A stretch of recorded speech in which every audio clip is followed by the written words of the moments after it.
So 43% of all traffic only views an item. Hey there, JJ here from Vision Labs. Today we are going to be talking about conversion rates and site efficiency rates. What's the difference? Why do they matter? Let's just hop into it. I'm going to show my screen, and what we're going to do is we're going to run through exactly how you can calculate your conversion rate or site efficiency rate and why there's differences between them. So let's just look at this. We have a person. I know a person comes to your site. Mind blowing. That person then enters into your website, right? They maybe just for the sake of simplicity, they Google your brand name, they go to the organic listing, click on the listing. Now they are on your homepage. They go to your website.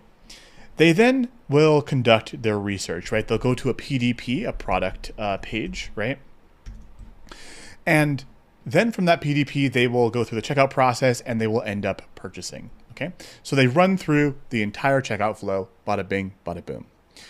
So how do you know the conversion rate, right? Oftentimes people will look at PDP to purchase and they will say, hey, this converts at 8%. Oftentimes, let's just say 8%. That's a pretty good conversion rate, but there you go. But then you also have your website, right? And so depending on your site structure, you might have assets and other things. So some people have blogs, right, that are actually helpful. They actually have utility. You might have something like a calculator, right? Maybe you have like a BMI calculator if you're a health supplement type of thing. Okay, so you have these different assets. These are going to add more sessions to your overall site, meaning the website number here, you might have, let's just say 1,000 people. Well, what if only 10 people end up purchasing?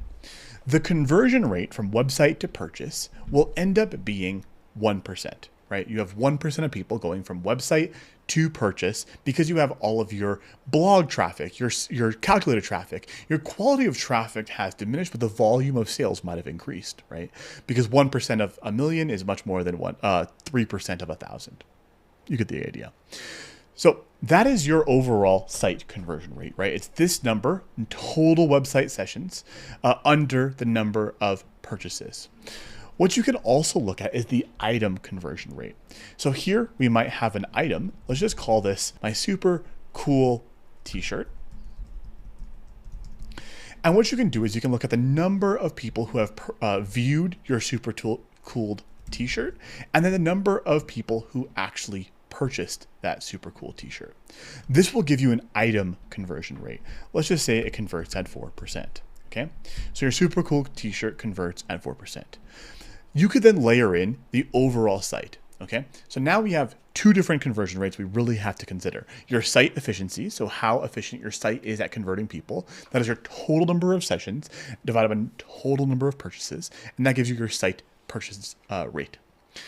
And oftentimes people just say that this is your conversion rate. Okay, but then you also have the items to purchases. I'd say this is almost more helpful as a brand becomes bigger. As brands become bigger, you oftentimes have more assets. You have blogs, you have media, you have calculators, you have assets, you have all of recipes. All of these things are non-immediate ROI, but as a brand becomes bigger, they then end up having these assets, which ends up deflating your site conversion rate. So then you have to look at your actual products, right? To purchase rate. And that's this number. And so when people often say conversion rate, they're talking about this number up here, and we'll just say 1%. And they're not looking at the actual conversion rate of the product. And so you have to layer in these different rates, right? The site, and then you have the overall items. So then you have to layer in your one other thing that makes it a lot more helpful. And I'm going to call this the landing page conversion rate. And so when you're looking at this, you want to look at two different pieces. You want to look at your landing page, and then you want to look at your traffic source. So your traffic source is going to be where the traffic came from. If you can combine traffic source and landing page, everything else becomes sort of it doesn't matter, right? It doesn't make a difference because you now know where the traffic came from. It came from an ad, it came from organic, it came from Facebook, it came from email, it came from all these different pieces. You now have the traffic source, and you have the landing page where they landed, where they began their session journey. So I'll give you two different scenarios, right? Scenario A, we have an email that you send a recipe out for your cutting board that you sell every single Thursday. So people click on this email, they go to your blog that has a recipe. That conversion rate should be compared against other blog traffic. You can look at it as a whole, as its total traffic, but also the blog traffic. You also want to look at that compared to other traffic sources. So maybe you want to compare ads to your email. Now you have a much more comparative conversion rate to actually take an action. Should we be sending people to the blog about the recipes, or should we send them directly to the PDP? If you are thinking, hey, I don't have these numbers under my belt, schedule a call, fill out an application at visionlabs.com/contact. I'd love to talk to you, see if we can help you get to a better place with your metrics, your strategy, and your data, so you know exactly what action to take. visionlabs.com/contact. I will see you there. Now you have an answer. You know the landing page that your traffic was on, you know how that is people are coming in, and you know what's happening. The last way you can look at this is it's additive, meaning you did not have a blog before with recipes, and now you do. So you might be gaining organic traffic, right? People Googling how to make a carrot cake, and you want to show people how to cut carrots on your cutting board. Well, now you have a cutting board and you have a recipe talking about how to make carrot cake. You did not have this traffic before, so even a 1% or a 0.5% or a 0.25% conversion rate will increase your amount of revenue. And it is additive, meaning these people were not entering your system before. The risk that you run into is attacking blogs and things that are not related to your actual fundamental product.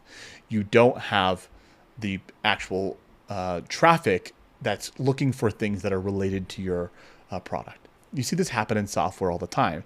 People creating how to start a business, and you're like, you sell enterprise software. It doesn't make a difference. And so those are things to consider when you're building out a plan for which type of media you're going to produce on your actual website. There's media as far as ads and those types of things, but you need to really consider this. So here is an example of a funnel that you would all see, is that you have the item views, you have sessions. So in this brand, right, this is looking at, I believe, 1 month, maybe 28 days for this one client of ours, we have 400,000 sessions to their site. Only 170,000 of them even viewed a product. They viewed an item. So 43% of all traffic only views an item. This is a more established brand. They have more traffic, et cetera, et cetera. But now you can look at the overall rate, right? Like they have about a 4 or almost 5% conversion rate because they are very authoritative in their space.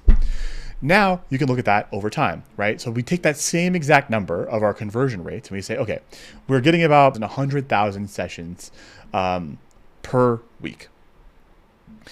Of those, you can see here, about half of them view an item, about 10% of them actually add to cart, about 3% of them begin checkout, about 3% of them checkout, and then overall they have purchases. They have a bunch of other checkout systems, long story. So overall they end at about 5% conversion rate. So this is just your reminder to make sure that you have a really solid grasp on what rate you're looking at. Agencies love to look at item to purchase rate as opposed to session to purchase rate. It just depends on where you are in your journey. So without further ado, I hope this made a lot of sense to you.